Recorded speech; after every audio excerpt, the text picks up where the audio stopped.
Salam Bapak Ibu sahabat Galilea yang diberkati oleh Tuhan Yesus. Saudara, di dalam Roma pasal 12, saudara bisa membaca mulai dari ayat 1 sampai dengan ayat yang ke-8.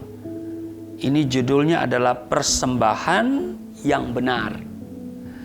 Saya akan baca ayatnya yang pertama. Karena itu saudara-saudara, demi kemurahan Allah, aku menasihatkan kamu supaya kamu mempersembahkan tubuhmu sebagai persembahan yang hidup, yang kudus, dan yang berkenan kepada Allah.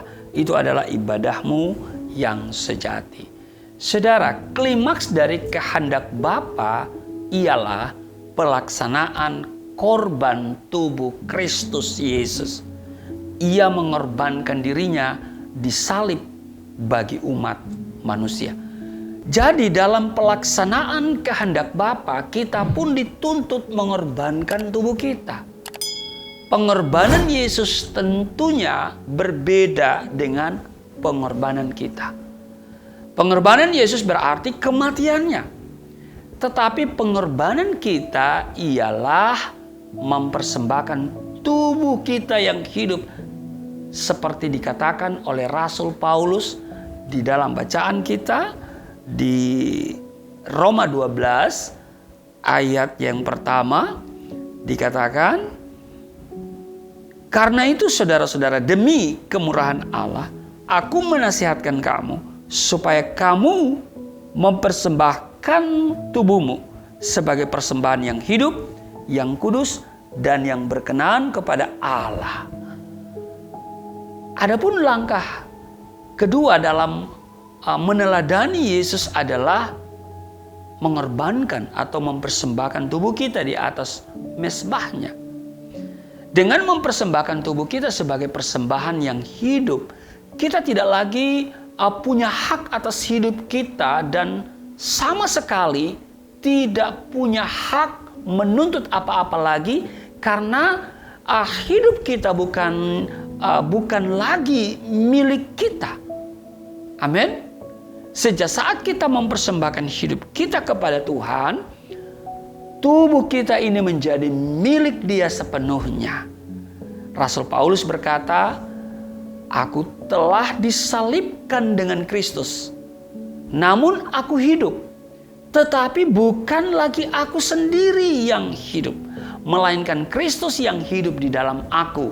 Dan hidupku yang kuhidupi sekarang di dalam daging adalah hidup oleh iman dan anak Allah yang telah mengasihi aku dan menyerahkan dirinya untuk aku.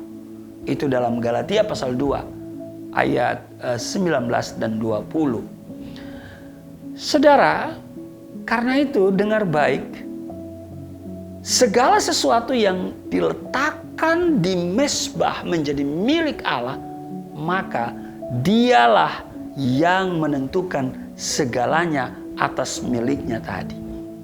Amin. Jadi, kemanapun tubuh diutus, kita tidak dapat menuntut apa-apa.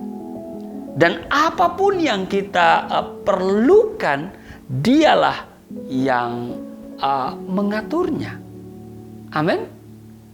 Tapi sebelum Dia dapat berkarya sepenuhnya dalam hidup kita, kita harus mempersembahkan tubuh kita sebagai persembahan yang hidup dan mempercayakan hidup ini sepenuhnya kepadanya. Artinya, tidak lagi hidup atas dasar kehendak diri sendiri. Jadi, seperti dikatakan dalam Roma pasal 6 ayat 13, dan janganlah kamu menyerahkan anggota-anggota tubuhmu kepada dosa untuk dipakai sebagai senjata kelaliman, tetapi serahkanlah dirimu kepada Allah untuk menjadi senjata-senjata kebenaran. Amin. Kita diingatkan hari ini untuk mempersembahkan tubuh kita sebagai persembahan yang hidup dan jadikan seluruh anggota tubuh kita dipakai oleh Allah sebagai apa? Senjata, ya, kebenaran, bukan senjata kelaliman. Amin. Tetapi menjadi senjata kebenaran. Amin. Tuhan Yesus memberkati. Mari kita berdoa. Terima kasih untuk firman-Mu yang mengingatkan kami, untuk kami meneladani Engkau dalam mempersembahkan hidup kami. Pakai kami Tuhan menjadi alat-Mu dan menjadi senjata kebenaran, bukan senjata kelaliman. Berkati seluruh sahabat Galilea dimanapun mereka berada. Pergumulan mereka Tuhan jawab, beri jalan keluar, dan Tuhan menjamah mereka dari ujung kepala sampai ujung kaki. Kami semua terpelihara, tidak kekurangan, tidak sakit-sakitan, tidak terserang oleh virus COVID-19, bahkan virus-virus yang lain. Kami sehat sempurna di dalam nama Tuhan Yesus. Haleluya. Amin.